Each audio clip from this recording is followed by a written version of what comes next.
Ka bato ba otala biso ba kopesa biso réponse.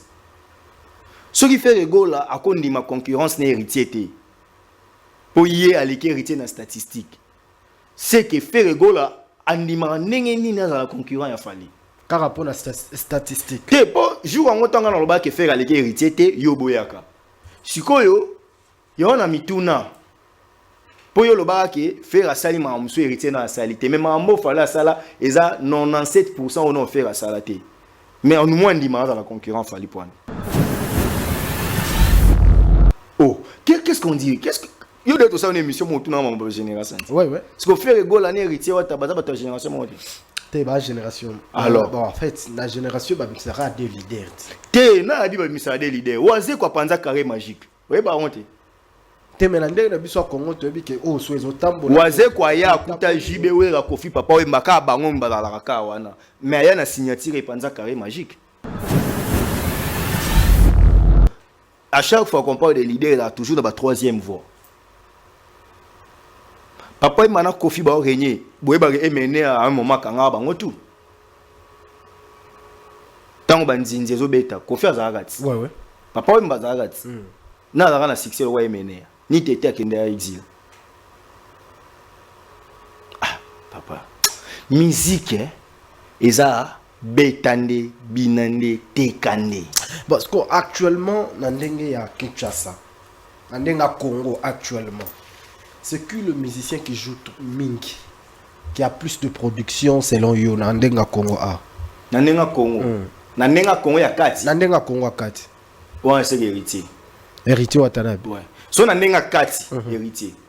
Donc héritier joue plus que Ferré, il joue plus que Fali. Oui, Fali joue plus dehors. Comprends?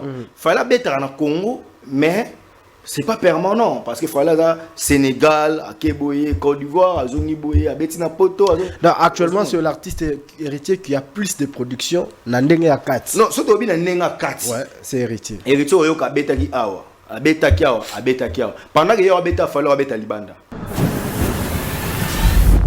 Et je peux accepter parce qu'on est le 12 tout ça qui la production héritier qu'on a félicitations président Goga héritier Watanabe félicitations Olive Verte concert payant concert il y a moins le coton est cher ils ont battu comparant on a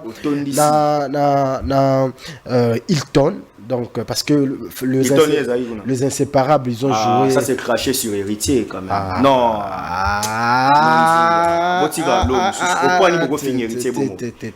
je te permets pas non tu dois me permettre alors ça c'est craché sur héritier comment ça les inséparables deux grands artistes arrêtons des sentiments par moment lorsqu'on parle de la culture congolaise au concert héritier betaki Olive Verte nous comparons un concert ya Fabrigas papa vous insultez l'artiste non en fait non soyons galants non comprendre du problème exact héritier petit concert il y a solo batu basombi ba billet et tondi a petit concert na o ba petit concert ba invitation ba mi sepeli si bango moko ba producteur bango moko maramnyo so bango moko ça qui production Hilton Hotel. Tala, je suis dans cette industrie. OK? Naebi ki etam sunde to le kabo bat monsieur na mona na ba commentaire yo otanga oya wolo ba mama musique non c'est la politique culturelle les savants parlent de la culture ti ba lo ba ka o mécène webi comment mécène on a sur utapi mécène c'était un homme culturel il y a empire romain. Mais autant les concerts on a les inséparables. Est-ce que vous comprenez que héritier a fait une production scénique sérieuse? Bango ba bengi batu ba oyemba sika batu baza. C'est différent. Au bon temps là, moi j'écrivais des chansons hein. Na koma penza banzembo. Na la rappelle orchestre na ngai. Na festival zone rouge que la toujours ba d'ailleurs ba karake mambo yo d'ailleurs betelo mo oui c'est beau répéter na ba guitare sèche na bino beau répéter beau yemba beau mimo na danger sur na ba quartier na kana nzembo na mo caméra so ça maman on m'a volé caméra pona nini bango bai nzembo na kana succès na quartier na biso danger sko na tawana au moins sko so to beti biso sko à l'époque on mettait la journée culturelle à l'école on peut o ka penza pas école boye ba bengi bino boye bo beta journée culturelle so to beta journée culturelle o comparer production na biso wana na Olive Vert héritier pour nous sera ba concert donc bana mai depuis que mutu na ngai t'es même façon de frapper d'ailleurs ngai il n'a conseillé depuis quand même moment ba na clash na Fabrigas alimbisa abatu te so ba bebani azana toro azana raison so azongeli mutu na pas exploiter.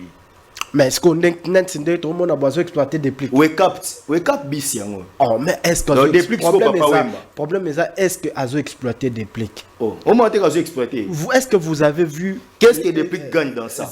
Oh papa, je vais t'informer ngana la mo ba source mort boya bien. Ebisanga. Obi que des plics à côté mbon on a lobby na podium makasi. Ba oui, quasi journée culturelle. Bon, na bisi là. Na journée culturelle ba mbongo. Bobina fallait aya kati musique pour ani faire aboya pour akatara fallait a jouir des privilèges étant chef d'orchestre Yafere et pas Kofi Olomide ça le roi histoire mon na lobango déjà une fois mon na Bible ezara na période mon nzale kotara na Samarie so nzale koti basi bakomi kosa likele maolia bana sko Kofi Olomide mo simo bwa sko mwana opesa balia mais komi na wenge baboya olia mwana bon Kofi Olomide akanisaka ke tanga okumisaka fere e bando déranger ka fali sko liboso ezaki bongo mais na ba public na ba gaulois bayebi ke Kofi alinga affaire te akumisa affaire po yo que ça fali mutema passe oh fali ayebi ke Kofi sala on po yo que mutema passe déjà yebi ke eza déjà bongo webi plano déjà so eza déjà ba bayebi yango donc tu ça oui babi ko ya suka eza on impact so eza ki c'est là s'il te plaît bon vas-y faire gola a sali moins de 2 ans dans quartier latin Kofi lobi faire né parmi ba grands chanteurs à quartier latin faire à chaque insecticide fallait à chaque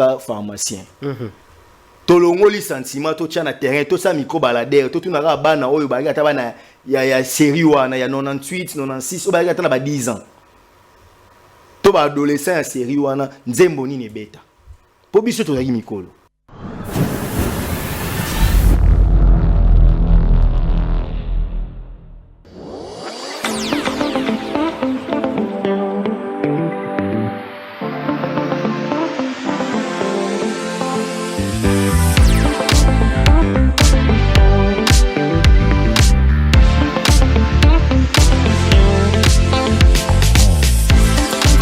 Que vous soyez homme d'affaires, homme des dieux, artiste ou politicien, Odilon Mampouya est l'adresse idéale pour une garde-robe distinguée. Avec un stock illimité et une ambiance soignée, chez Odilon Mampouya, c'est plus qu'un simple shopping, c'est une expérience de luxe. Notre adresse, avenue de la Démocratie, ex-Willery, en diagonale de l'INRB, référence CRGM, bar Gombe, Kinshasa. Avenue de la Démocratie, ex-Willery, en diagonale de l'INRB, référence CRGM, Gombe, Kinshasa. Contact, plus 32 49 32 96 248. Chez Odilon Mampouya, l'aspect impose le respect.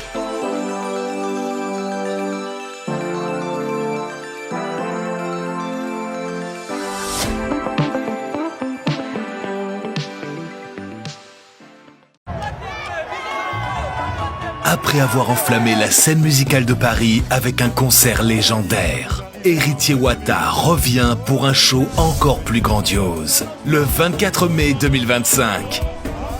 Vibrez au rythme de la rumba congolaise comme jamais auparavant. Une seule date, un seul lieu. Héritier Wata au Dôme de Paris.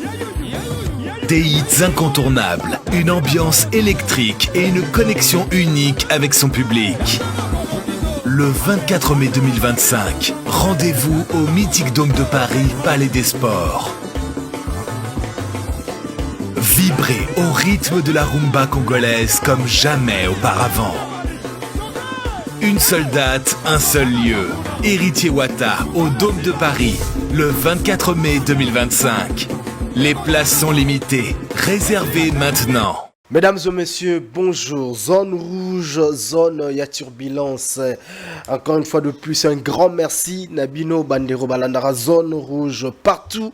Bozali, Namondo, c'est le vôtre. Non dit premier, le garçon préféré. Je suis le préféré de tout le monde. En tout cas, microbe et panabiso. Aujourd'hui, nous avons encore le réel plaisir de recevoir pour vous le maître Steve Kambanga. Donc voilà, c'est parmi les invités.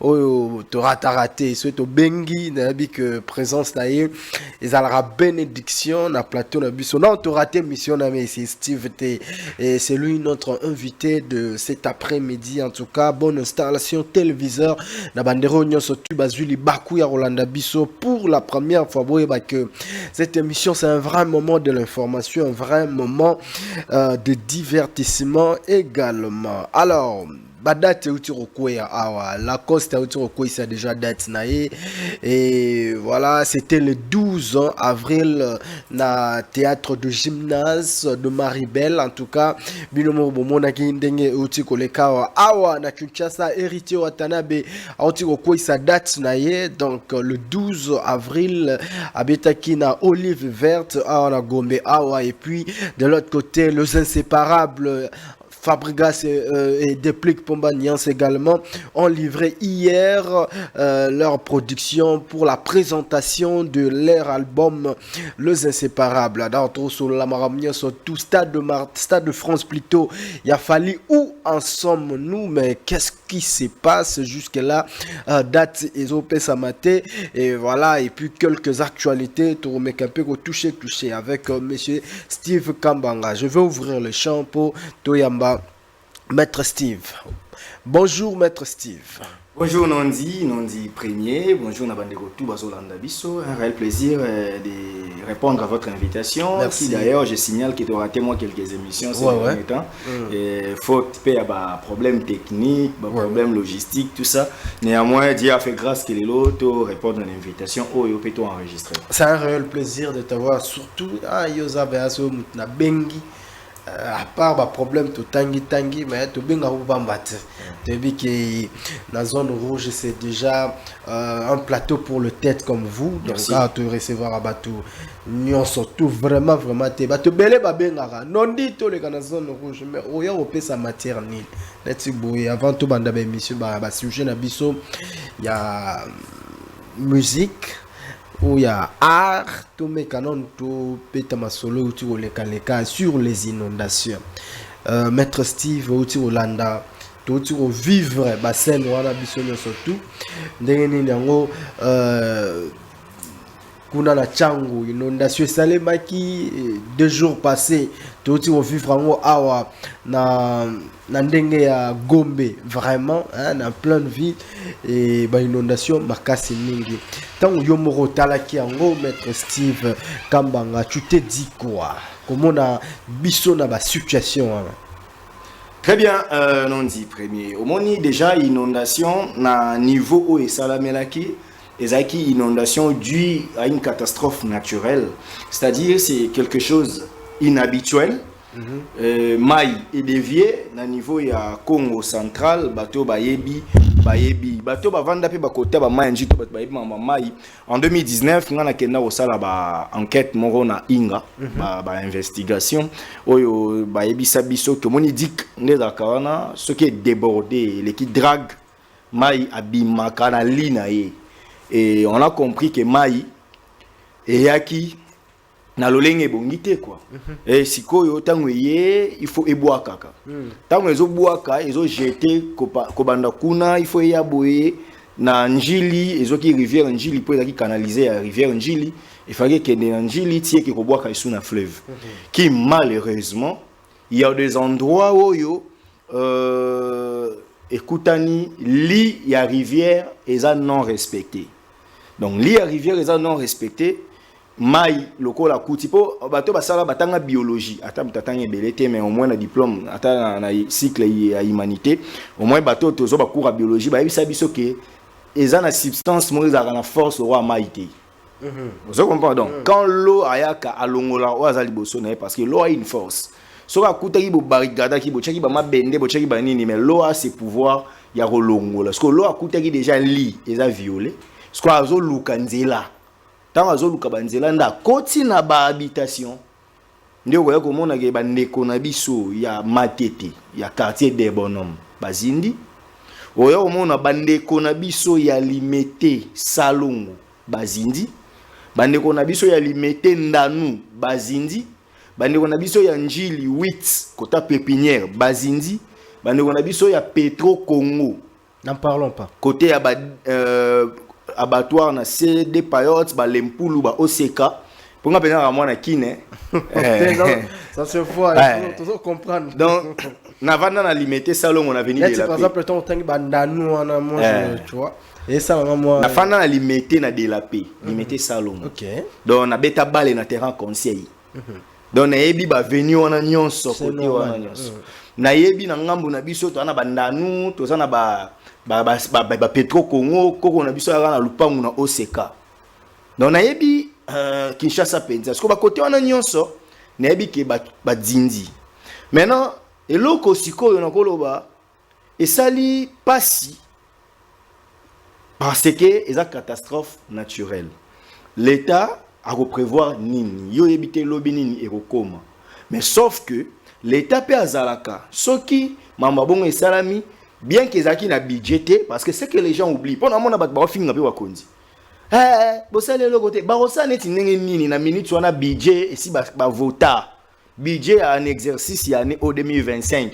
Rubrique wana ya mayi kotonda ezalaki te. Donc il faut maintenant ba créer ba moyen mususu. Vous comprenez? Ba improviser. Ya moment na ko diriger, na ko critiquer ça différent non dit. Ata bat ba finga le gouverneur Daniel Bumba que j'ai sali. Daniel Bumba pouvait faire quoi? Yebisanga. Et ça catastrophe naturelle.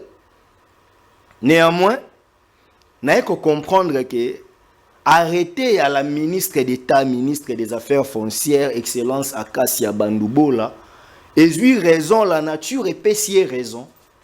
Parce que le 20 février, la ministre d'État Akassia Bandoubola disait par la voie d'arrêté qu'à interdire le morcellement anarchique. OK. Monique, il y a un des à la base à m'embébélé. Mon très cher frère Nondi. Dites-moi. On a vu d'ailleurs l'intervention, il y a Constant Moutamba par rapport à l'église de Shekina, tout ça. Osons comprendre que la construction anarchique est à la base. Vous voulez que la ville soit urbanisée, mais vous ne voulez pas la rigueur de la loi. Tout au long, il y a rivière, Njili. Botongi na li ya rivière mayole kawapi tangu mayolo na force esani et lukanzela binonde ba victime na rivière Gombe awawa bede ngalema. Qu'est-ce que nous n'avons pas dit? Bozo tonga mabe omoni wana ya Njili boso ya kisko fleuve bede ngalema na bat babika. Donc quand la ministre interdit le morcellement anarchique, dites-moi neti bandeko msoza ki na de bonhomme na yo vous avez le pango na mobimba 20 sur 25, 20 sur 20, 25 sur 30. Bokati en 3 parties. Canalisation ya tio ya mai botongi likolo. Tout le monde a bandaku msu na Congo awa. Ndaku likolo ya kanivo. Na ebi kamo na kasavubu na opala. Mtatongi likolo ya kanivo. Omona ndaku batongi yango ba bloquer nzela mai. Bozu faux sceptique boche na salon. Au continent le pangudal. Oh, nenge omona batongaka. Moni mapangu nde basala na plan y aménagement du territoire. Ce qui babi le pangu par exemple 20 sur 25. Ndak faut botonga 40%. Il faut botique espace à moi payotes, espace à moi nzete, espace bana il faut ba sakana yebisanga neti nga botaba mibali. Na minute oyo mes garçons ba na place sur sakanate parce que là où je loue nga à premier niveau nation on a pas place ça na ngomingité. Ozo comprendre. Tongi tellement batiki espace te pour la moi j'ai d'enfants tout ça. Yebisanga ngai tant tozo kola na kisa to. Est-ce que mona ba beta bill lelo bana lelo so le kana okotambola 20 avenue au mona place bana ba beta bill na nzela. Tam soueza na ngora autre temps autre mère.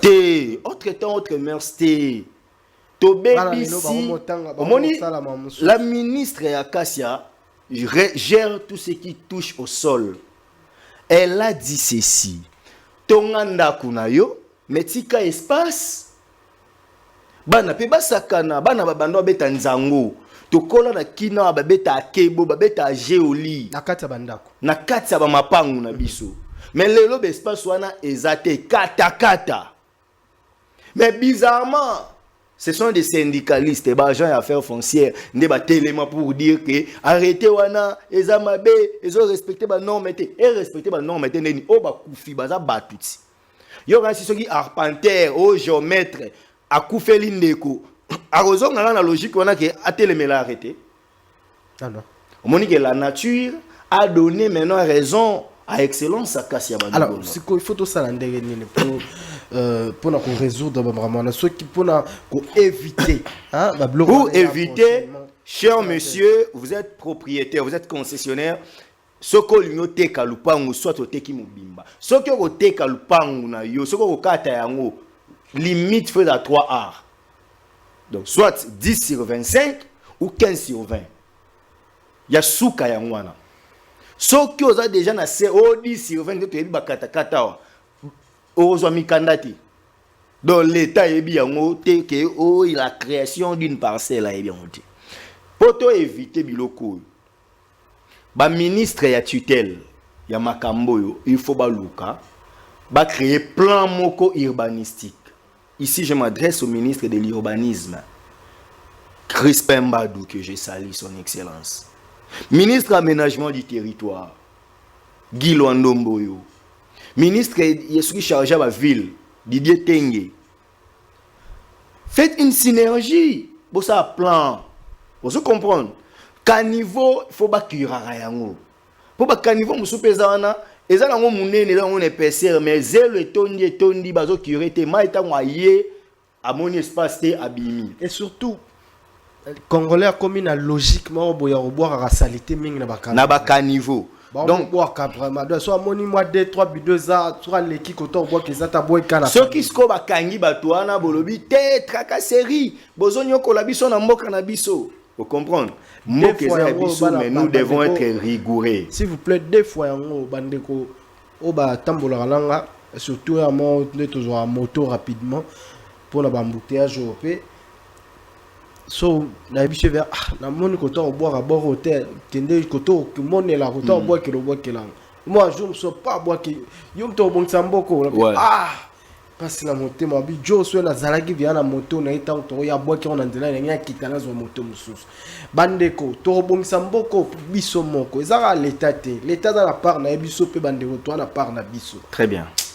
Continuez pour yonde mtoza invité non, c'est-à-dire pour boucler sur cette question.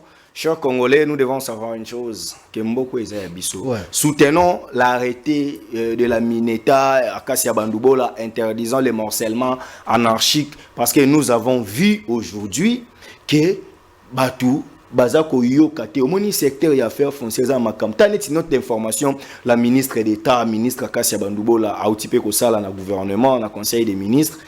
Au mona, nommé conservateur à la compétent dans la province.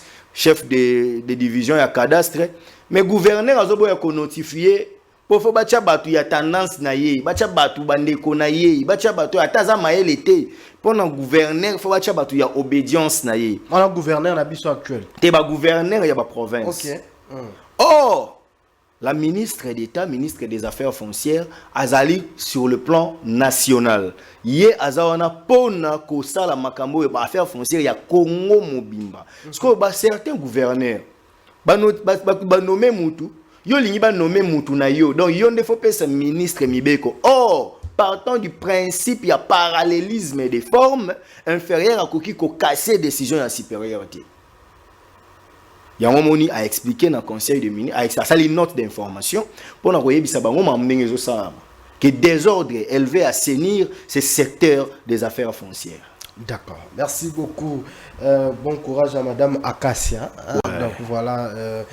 Maman Misala. Maman Misala, tu soutenir déjà. Maman, moi, mon père était conservateur des titres immobiliers. Vraiment.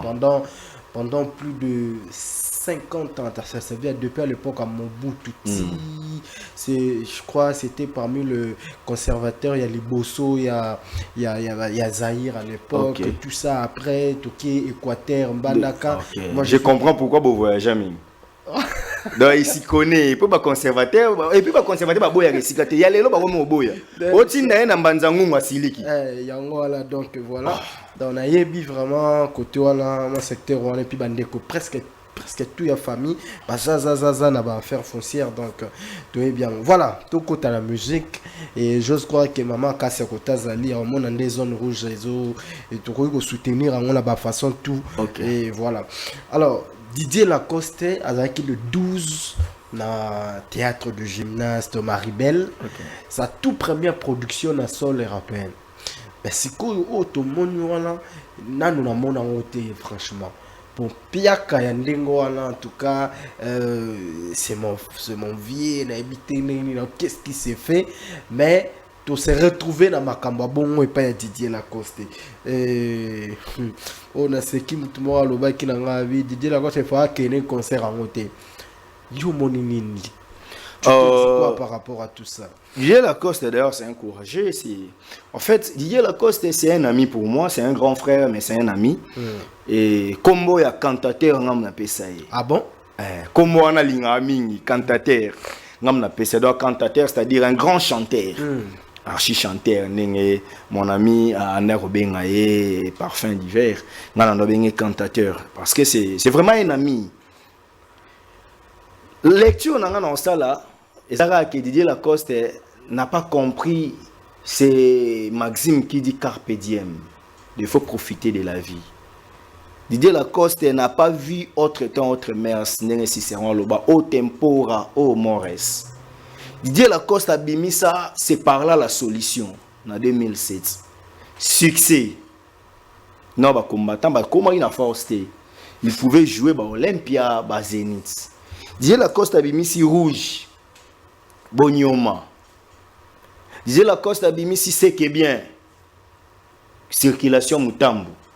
Ozomona ke babilo ko ana nyonso. Didier Lacoste avait plus la chance de se produire. Parce que Lacoste d'aujourd'hui n'est pas Lacoste d'hier, il faut qu'on se le dise. Comment ça? Didier Lacoste est succès naye et soukara na Likimbi. Na Likimbi? Oui. Est-ce que vous avez banné Likimbi bima? Papa, Delta Production est à maison nanga. Naye bien. Avant toute cette émission, on t'appelle, mais déjà, tu bandais déjà annonce, tout ça, je ne pouvais pas. Il y a Delta Production, il y a Didier Lacoste. Okay. Non, Delta est à la belle. Ok. Didier Lacoste, c'est quelqu'un que j'ai connu. Nebisio, Tanga Sali, Ezon Asima, fait de Voran. Zakou, dédicace à Soukaboranga Kouti Yangwana. La 6e minute, je crois. Tanga Sali générique, on a banani, tout ça, Ezon Asima. Déjà, on a souffert pour la promotion. Ambeta ba maman na nzembo na album na Eric Ngwala. Abeta ba nzembo danger. Mais nous devons accepter qu'aujourd'hui Didier Lacoste place na déjà ba Robino ba Fabrigas ba Zwaka yango.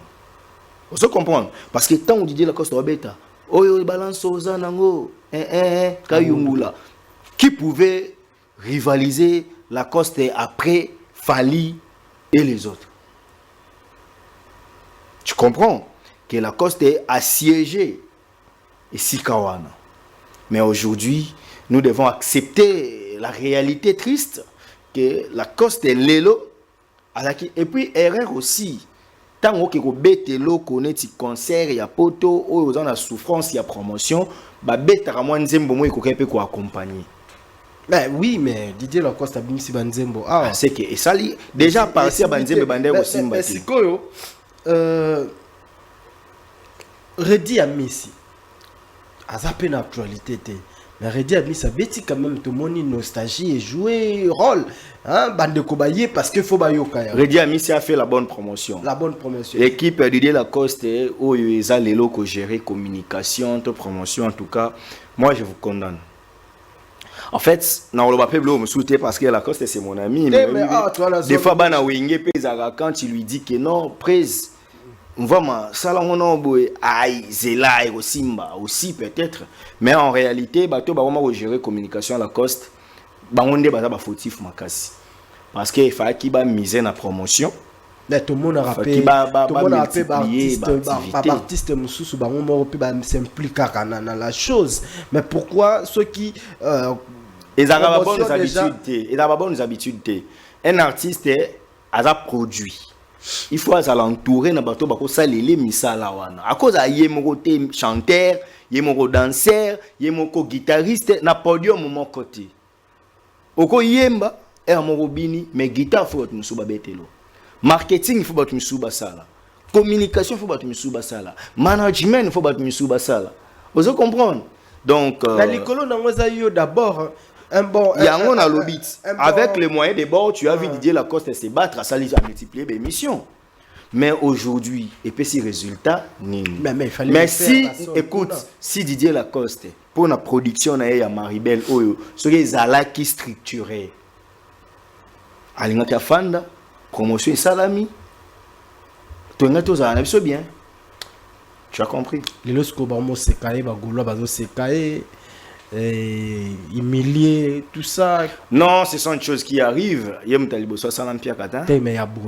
C'est compliqué. Non, mais il y a quoi comment alobanze momo be abon nebite so ba bien on nze mongo da slam aloba abina kenda feti moko boye je sali mukwa bongo abina kenda feti moko boye na lata ki biente batu ba bengani ngai balobi okota te nazongi ndako na lati bilamba bien.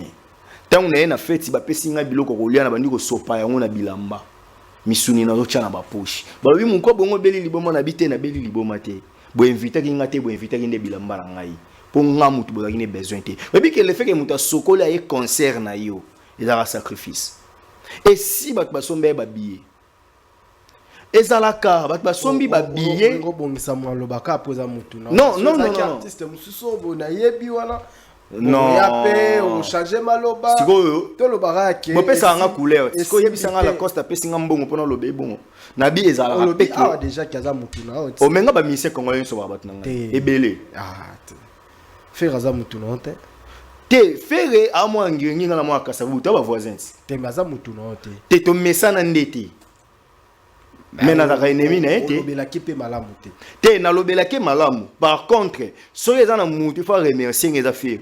Ah, oui. Steve. Yo muto sala ba émission ko attaquer faire. Na eda kaye po abungisa.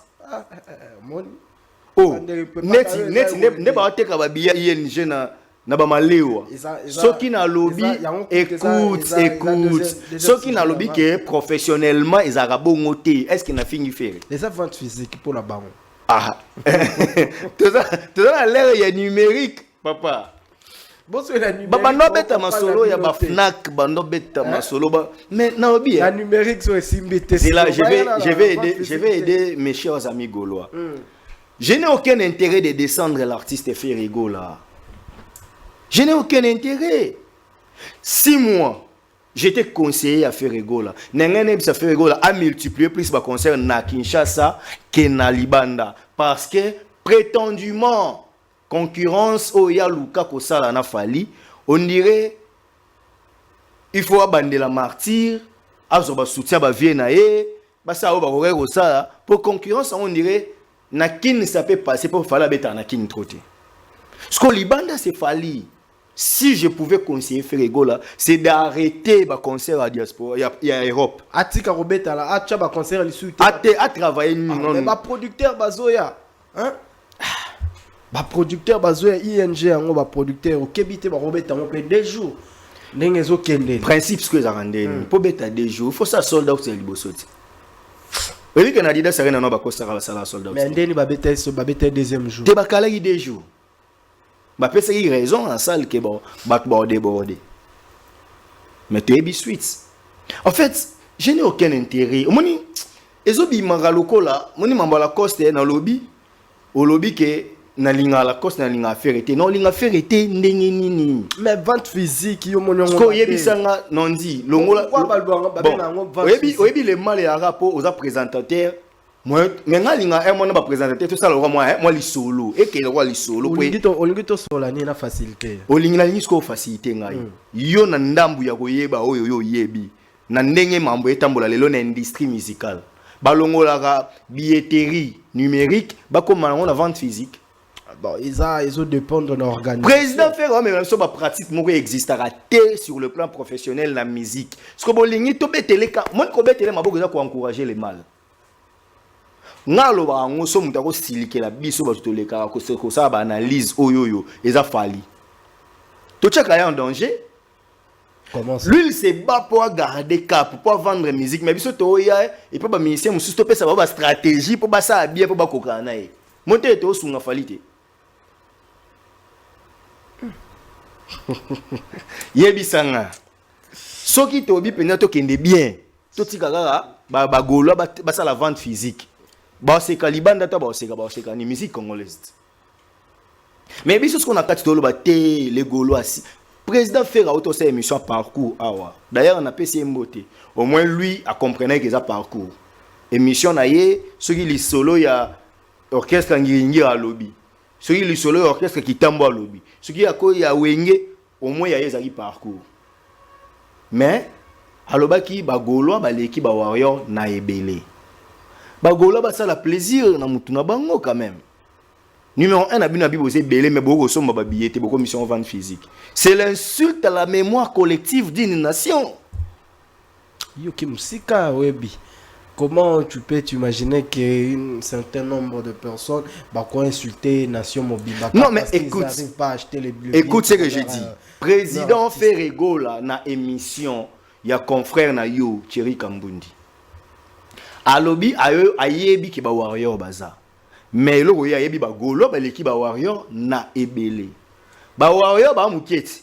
Mais ba tondisa Paris la Défense Arena. Ba warrior ba mukie. Babeta Ovo Wembley Arena. Bawario ba muke babeta ING Arena. Sold out. Bawario ba muke babeta LDLC. Babeta Arkea. Babeta naba ville, naba province ya France. Babeta naba Pays-Bas. Babeta naba Allemagne. Bawario ba muke. Ce qui bawario ba muke par rapport à Bagolois. Est-ce que na minutes oyoyo il fallait battre 60% ya billet bagolois. Non seulement ça bolongo le okuna bogomi gote kango ya lipamante ko fele. Ça c'est l'insulte à la mémoire collective d'une nation. N'habite surtout se comprendre. Ouais. Na fini na ngati. Na lobika président faire le ki bagolois ba l'équipe ba warrior nebele. Alors que ba warrior ba sali preuve. Ya osama mwa minene. C'est que bagolois fallait ING ba beta ngodada. Au moins une concurrence il y a stade de mentir ne sala ki ba artiste msuba kanisa ge guerre ngo ba niveau moko nga elo na sepela na fali en tout cas Aigle merci parce que grâce na yo au pesi biso ba matière ebele to lobela na ba TV. Comment ça ozoye ba ke tangu mambe bandi stade de mentir ezalaka stade de mentir Sougara, JB, Kofi, Wera, Papa Wemba et Menea. Ozoeba. Martyr Ezaki a muta quitté. Quand Fali est venu à Sali martyr plein et puis ça qui paye héritier courage. Héritier à Betty. Puis si peut faire courage faire à Betty. Si koyo bagolosko babo sanike fala betra na kata beta alibanda. Oh, bango tang ba kangi kati. Bien que daki nango ya lycée, ba zwa ki ba soutien ya ba tebele, il fallait ba profiter nango ba to ana pe. Est-ce que lelo ba na public na poto? Parce que tant ba golo ba bi bon le roi fallait beta ki a ki ko beta ba arena. Biso pe après mentir to ke beta ba arena. Ba comprendre que na poto public ya ba golo ezate. Ozo comprendre ngai. Donc eza penza non yo kapasi. Omoni non yo kapasi pour nini? Ezobima même dans les commentaires ba finga kaka. Ah bino kakaboye bolinga ko critiquer Ferrego là mais mam na loba ngo te pona chola e na loba yango ke Ferrego là a compris que muto ya lingara la concurrent na ye azali là c'est une émission mo wa je crois que c'est la dernière émission yo ebisanga que Ferrego là leke héritier pour la statistique mais Ferrego là ndima au moins dans la concurrent fali pour la statistique ka bato ba ta la biso ba repesa biso réponse. Ce qui fait rigolo là, à cause de ma concurrence n'est héritier. Pour y aller héritier dans la statistique. C'est que fait rigolo là, anima n'engeni dans la concurrence a fallu. Car rapport à la statistique. Te bon, jour en autant dans le bas que faire aller héritier te yo boyaka. Sikoyo, yo na mituna. Pour yo le bas que faire à sali ma monsieur héritier dans la salité. Mais ma mo fala sala, eza 97% ou non faire à salaté. Mais en moins de dans la concurrence fallu point. Do yada na concurrent préféré na e.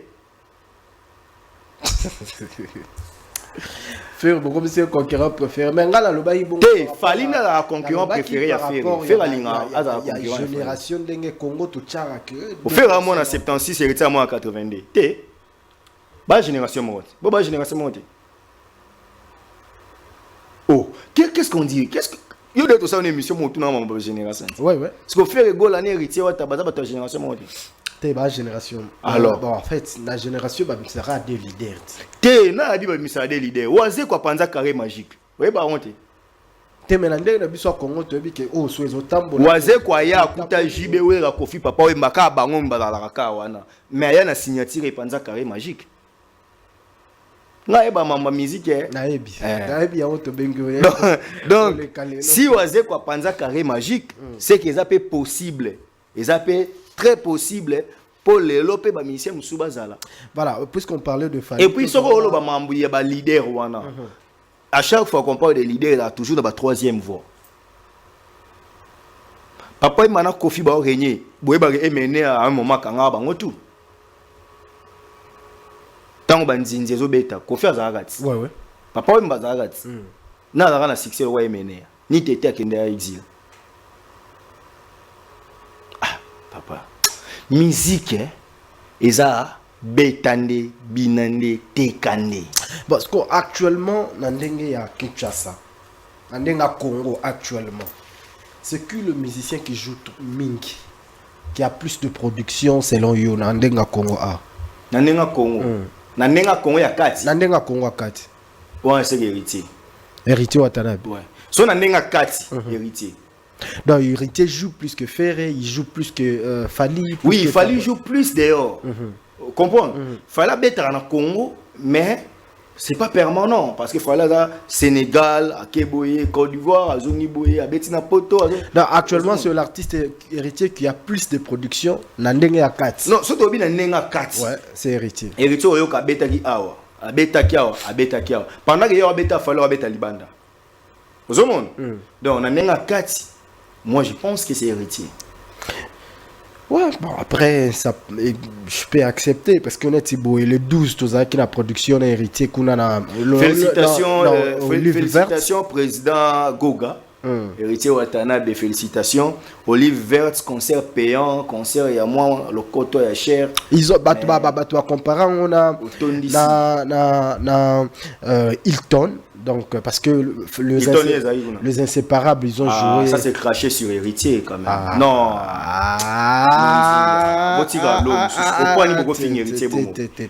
Je te permets pas. Non, tu dois me permettre alors. Ça, c'est craché sur héritier. Comment ça? Les inséparables, deux grands artistes et un beau arrêtons des sentiments par moment lorsqu'on parle de la culture congolaise. Au concert héritier, Béteri, Olive Vert, on compare un concert et Fabrigas. Bah papa, vous insultez l'artiste. Même nous, non. En fait, non, on comprendre. Soyons galants. Non. On a comprendre du problème exact. Héritier, petit concert, il y a solo. Batuba sombi ba billet et tondi. A petit concert. Na o ba petit concert ba invitation. Ba mi sepeli si ba ngomoko, ba producteur ba ngomoko, ma amnyoso ba ngomoko. C'est qui production Hilton Hotel. Tala, je suis dans cette industrie. OK? nayebi ke tam sunde to le kabo bat monsieur na mona na ba commentaire yo otanga oya ba mama musique non. C'est la politique culturelle. Les savants parlent de la culture. Si ba lo ba ko mécène, webi comment mécène on a sur Utapi. Mécène c'était un homme culturel, il y a empire romain. Il y a âge d'or à l'époque. Oyo ba grand auteur loko la ba Virgile Bazalaka. Mécène a sala que littérature latine et a makasi na monde. À promouvoir yango ba tunyo so soutenir art parce que littérature est dans art. Ba tunyo so soutenir art, ba benga ba mécène. Mécène est a kombo mutu. Et puis il y a un âge d'or. Il y a littérature latine et la période Auguste Azalaki empereur. Et pendant ces temps, les Batubana qui travaillaient littérature romaine et Mataka Makasi.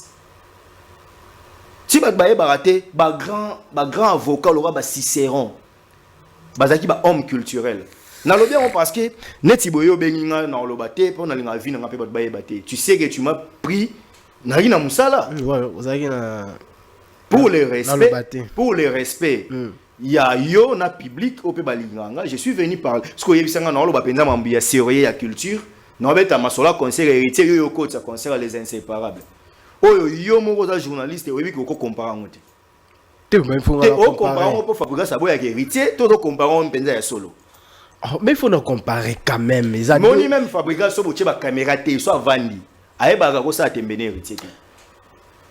Mais ce qui caméré je sais pas comment vous dites, mais hier moi j'ai assisté aux qui na concert ya Fabregas, j'étais également dans concert héritier Watanabe. Bah il y a quoi, il y a connu, il y avait spectacle pour les inséparables dans le monde, c'était beau à voir quand même. Si jour monsieur solo bapé Maribel à la Coste au comparant on a Paris la Défense Arena ya Fali. Mais autant les concerts on a les inséparables. Est-ce que vous comprenez que Héritier a fait une production scénique sérieuse? Bango ba bengi batu ba oyemba sika batu baza. C'est différent. Au bon temps là, moi j'écrivais des chansons hein. Na koma penza banzembo. Na la rappelle orchestre na ngai.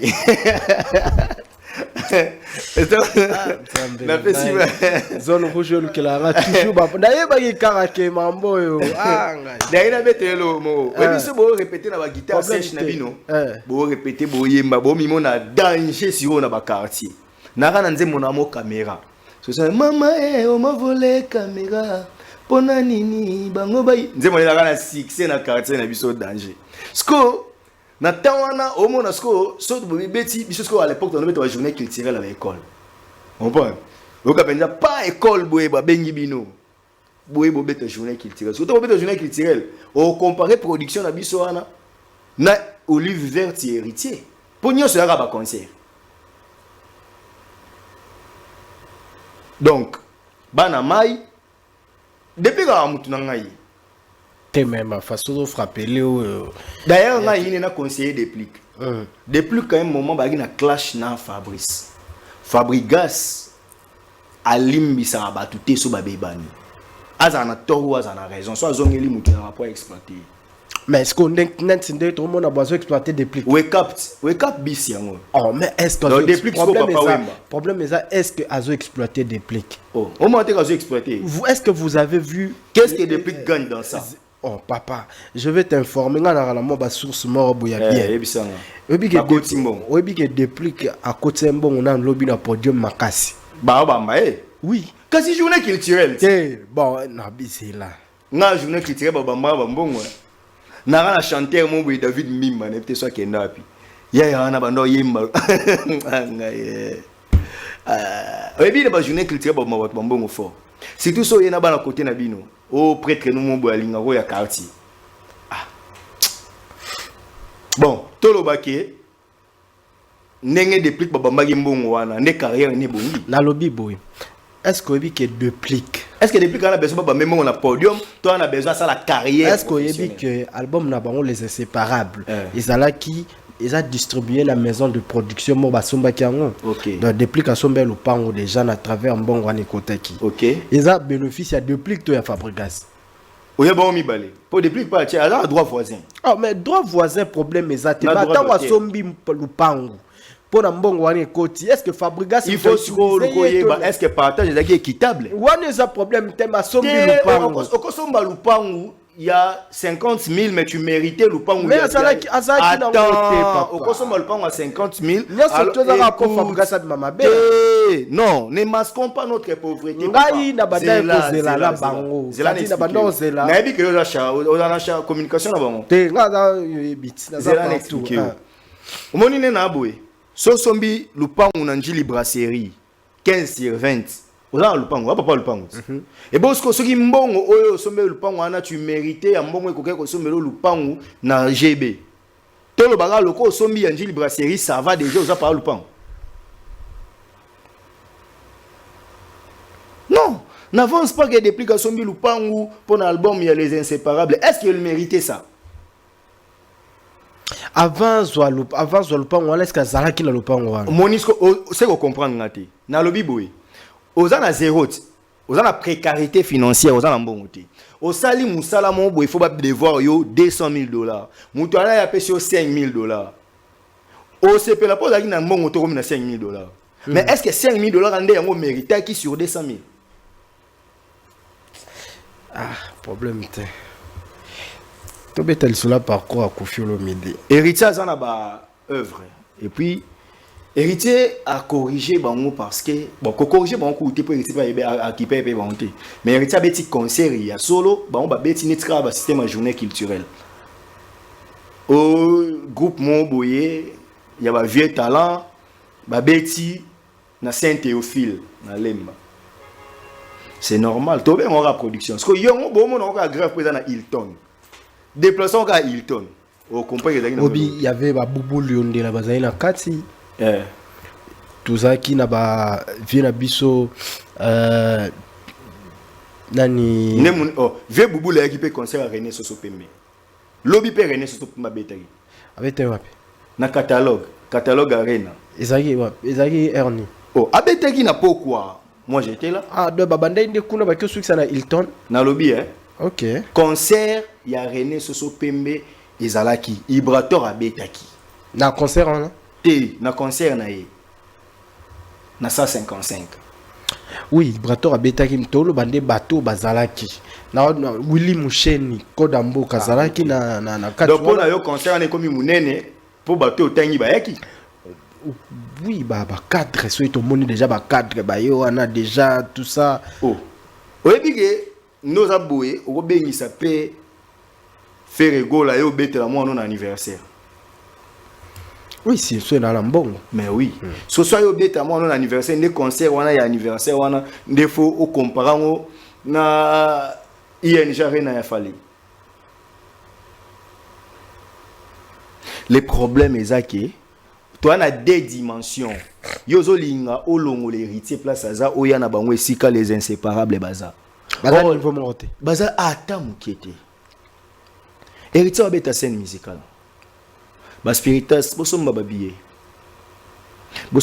scène musicale et rosa bien makasi obi question ba sombité ezo na vente physique te yango sko ba spiritas comportez-vous à de grandes personnes procurez-vous des billets et ça bien bosomba babiye héritier wa tabeta concerné parce que je ne pense pas que héritier wa ça la carrière pour prouver batouenga abeti yo abeta concert pour na carrière na donc ba fan héritier bosomba penza babiye d'accord voilà on va parler parcours Koffi Olomide toujours na zone c'est lui en parce que toujours attend sur la route ngana il est cas déjà il est cas oui maintenant ngana tout les lots moko ça très important la carte parcours ya Koffi Olomide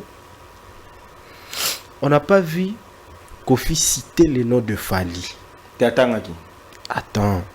Par rapport à ba Pro S, normalement biso toyebi que Fali a ça là na quartier latin, Koffi Olomide n'a pas parlé de ça. A pesi yango énergie makasi te nenga pesa ya faire gola faire et il a kisi biso que na quartier latin faire gola akuzaki important koleka Fally selon Koffi Olomide parce que biso moko eza TVA et biso te ye moko mutaliko makamona et tout ça yoko lobani est-ce que ça a haine et ça parce que bah la relation bien te il fallait pas le ba pour la Fally to a truqué parcours na ye moko non moniteur déjà me pesika ba réponse donc Koffi Olomide yende mko malobanaye surtout boya malobane ndeni ata kosi ata le vérité da malobanaye mais il est responsable devant sa propre histoire.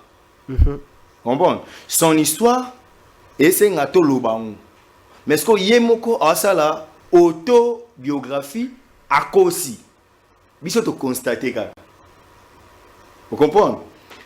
Koffi Olomide a fait croire aux gens que les artistes qui ont étudié, qui ont un cursus pouvaient apporter quelque chose de bien sur le plan moral à la culture congolaise. Koffi comme artiste, oui. Mais Koffi comme personnage, foutu. Mais oui. Koffi comme artiste, c'est une légende. Mais Koffi n'a jamais été modèle dans ces pays. Comment il peut mentir sur sa propre vie? Koffi a vu Ferry. Fala le moi chef d'orchestre était. Concert Mourebe Tamara na Fikine 2005, le 13 août 2005. Ba musicien tout balata ndenge moko. Beblamba pembe faire alata braka, c'est fala lata bodi à manche longue. Ba obina allez sanola maman pesa simaya ba obina fallait aya kati musique. Pour ni faire aboya pour akatara. Fally a joui des privilèges étant chef d'orchestre Yafere et pas Koffi. Koffi Olomide ça le roi histoire mon a lobango déjà une fois. Mon a Bible ezara na période mon nzale kotara na Samarie. Ce qu'on nzale koti basi baromi kosa ali kelemba olia bana. Ce que Koffi Olomide moi si mo bazo ce que moi na opesa balia. Mais comme il a wenge baboya olia mwana bon. Koffi Olomide a kanisaka que tant on kumisaka Ferry et ba nous déranger ka Fally. Ce que liboso ezaki bongo mais na ba public na ba golois. Ba ebi que Koffi alinga Ferry était akumisaka Ferry pour que ça Fally mutema passe. Oh Fally ebi que Koffi sala on pour que mutema passe déjà ebi que ezana ya bongo. Ebi plano déjà so ça déjà ba ebi bien. Donc tu ça oui ba bi ka ya suka eza on impact. So ezaki c'est là s'il te plaît. Bon vas-y. Ferry Gola a sali moins de 2 ans dans le quartier latin. Koffi Olomide Ferry né parmi les grands chanteurs à quartier latin. Faire à chaque insecticide, il fallait à chaque pharmacien. Tolongo li sentiment, to tia na terrain, to sa micro baladeur, to tuna ka bana oyo ba ga ta bana ya série wana ya 98, 96, o ba ga ta na ba 10 ans. To ba adolescent ya série wana nzembo ni ne beta. Po biso to zaki mikolo. Ozo comprendre.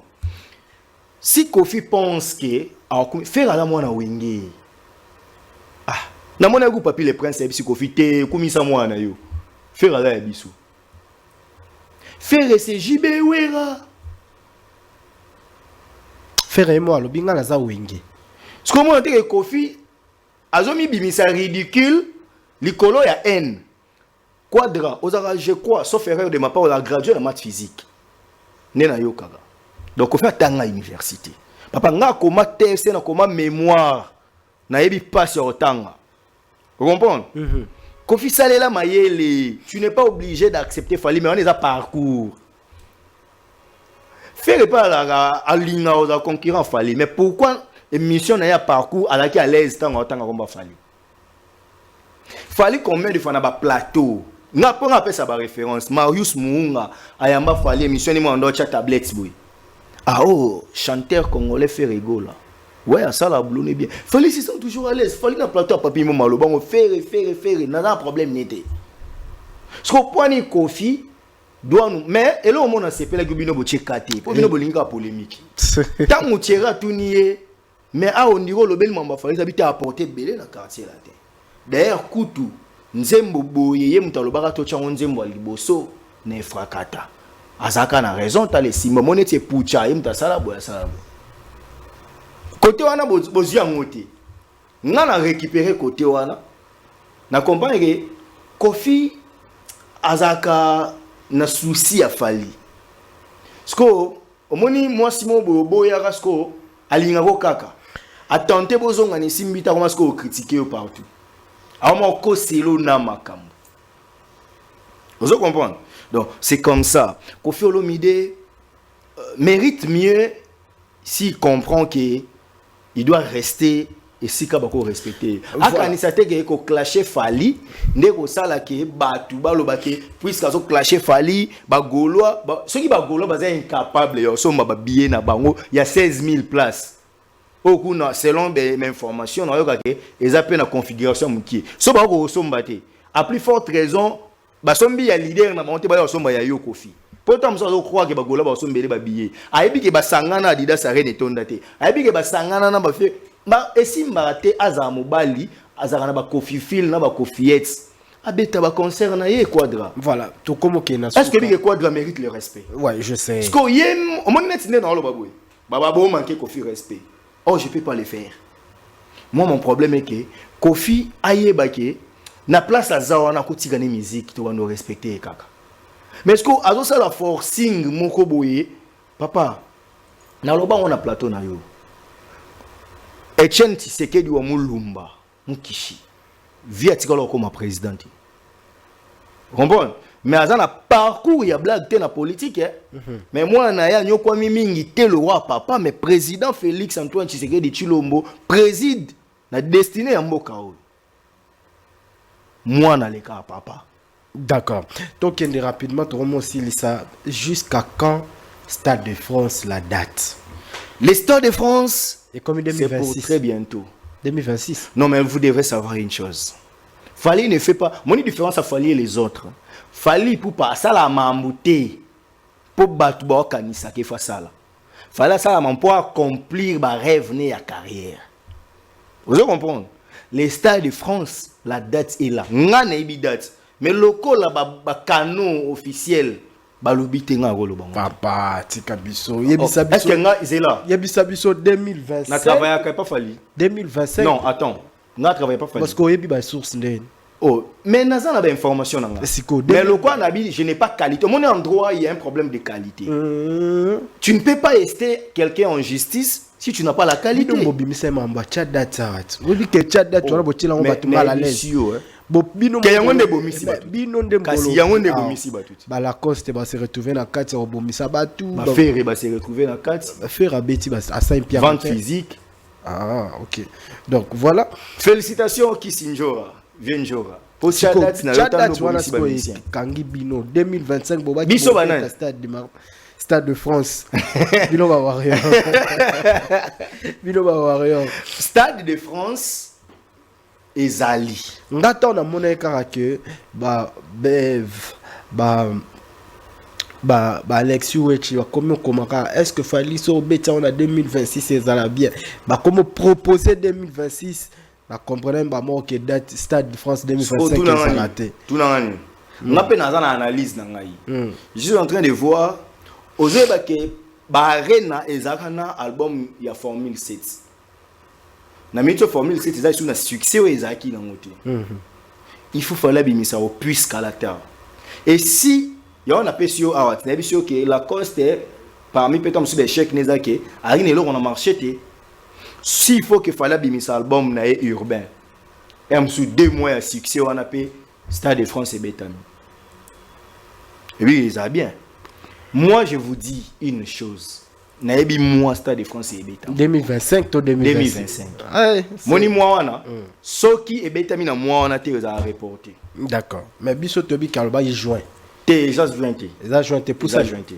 et pour ça te date de joie depuis kala eza jointé yenda souhaitaka joint mais tant ba kina ba pour parler date bimaka mususu naebi moi d'accord to si ça la biso émission la biso maître Steve faut parler de Robin Omundibu et Fally Ipupa. Leur relation qui est mise en cause. Les lots par rapport à la conférence de presse, il y a Robin Omundibu, les propos naïe. Et au sala que ba splendeur au baza ba petit a Fally ba lobela Fally ba les kala ba TV pour dire que Fally a bloqué Robin Omundibu tout ça. Mais nyoso tuana c'est parce que Robin Omondibo a sa date où il est le 7 juin et puis c'est ça, c'est son tout premier concert. Il y a histoire de Yamounene na kata carrière na.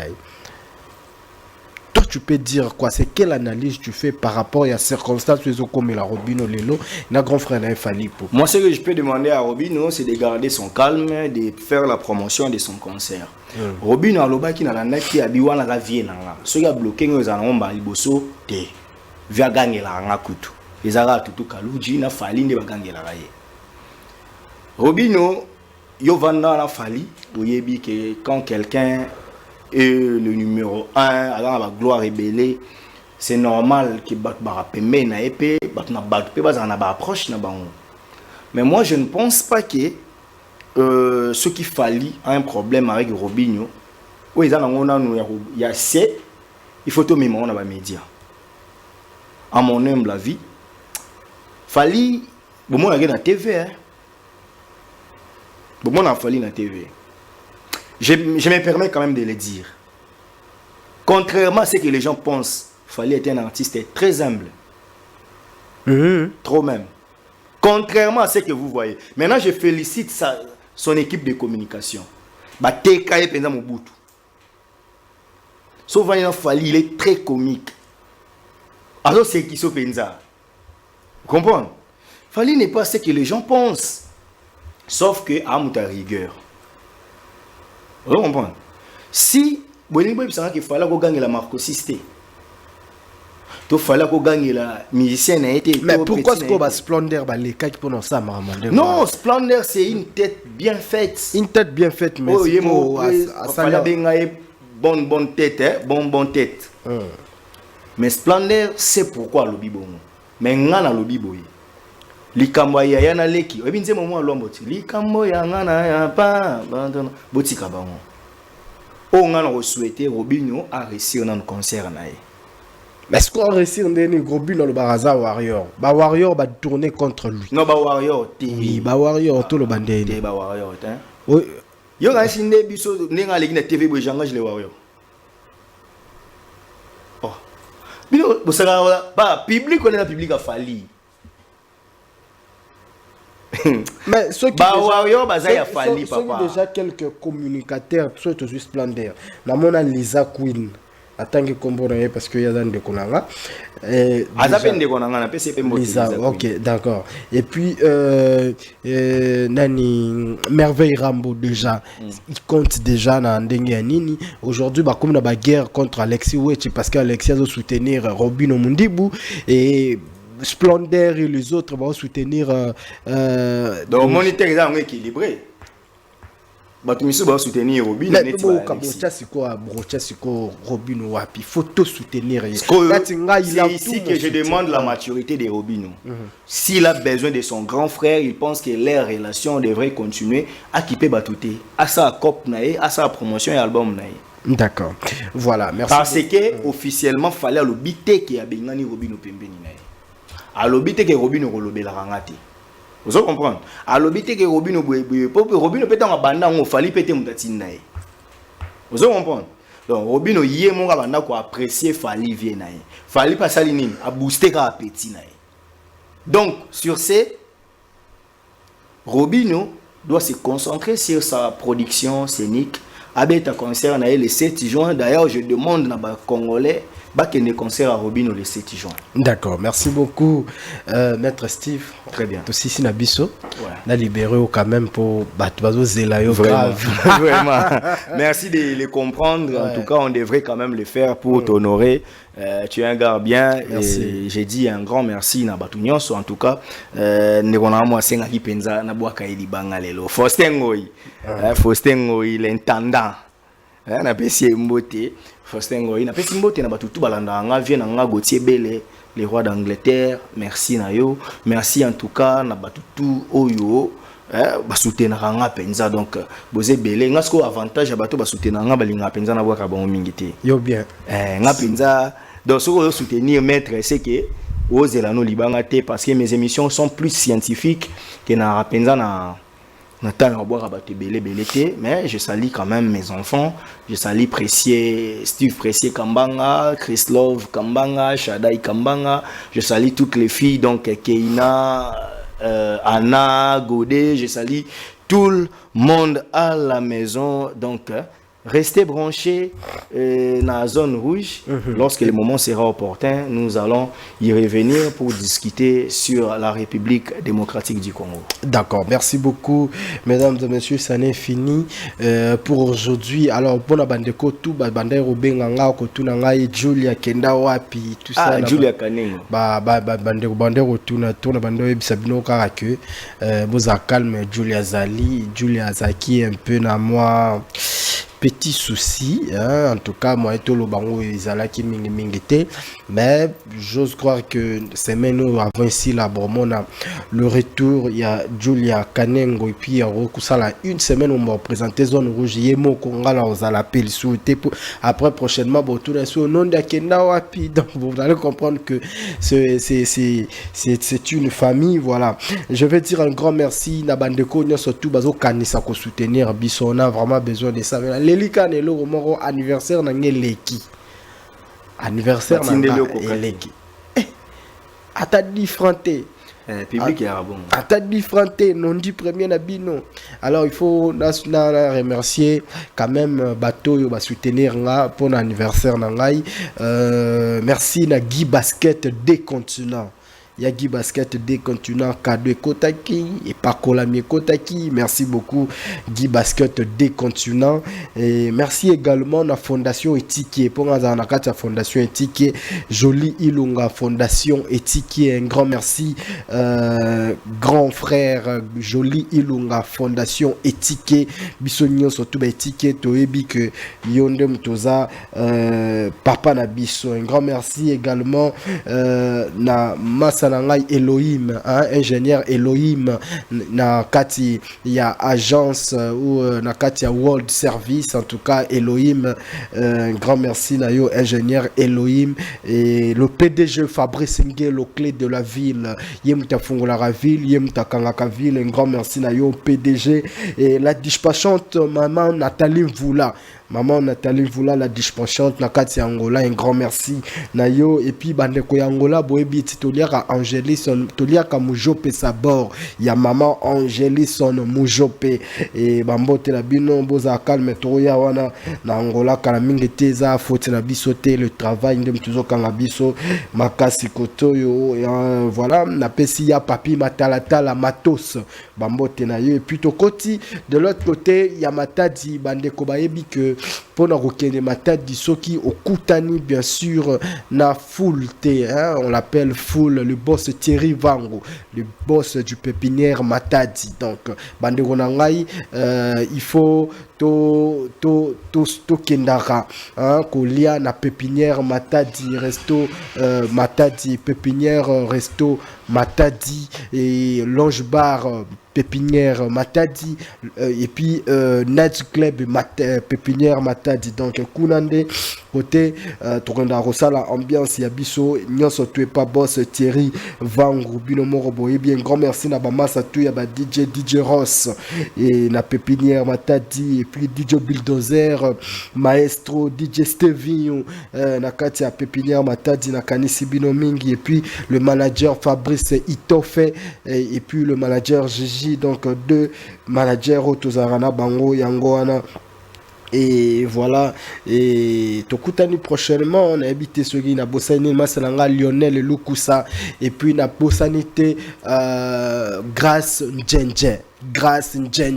Donc bande konyo sur la zone rouge bokanga date bokanga plutôt combo Grâce Njenje, le plus grand politicien ya mboka na biso, c'est-à-dire bateau badana makila ya politique. Hein, comment quand tu le vois, tu sens qu'il a l'avenir pour diriger ce pays. Grâce Njenja.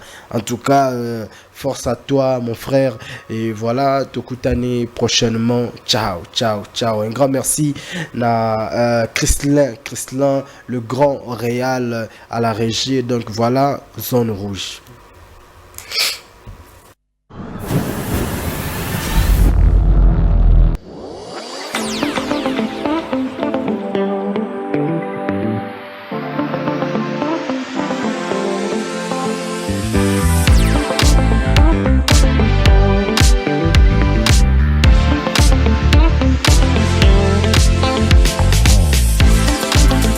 soyez homme d'affaires, homme des dieux, artiste ou politicien, Odilon Mampouya est l'adresse idéale pour une garde-robe distinguée. Avec un stock illimité et une ambiance soignée, chez Odilon Mampouya, c'est plus qu'un simple shopping, c'est une expérience de luxe. Notre adresse, avenue de la Démocratie, ex-Willery, en diagonale de l'INRB, référence CRGM, bar Gombe, Kinshasa. Avenue de la Démocratie, ex-Willery, en diagonale de l'INRB, référence CRGM, Gombe, Kinshasa. Contact plus 32 49 32 96 248. Chez Odilon Mampouya, l'aspect impose le respect.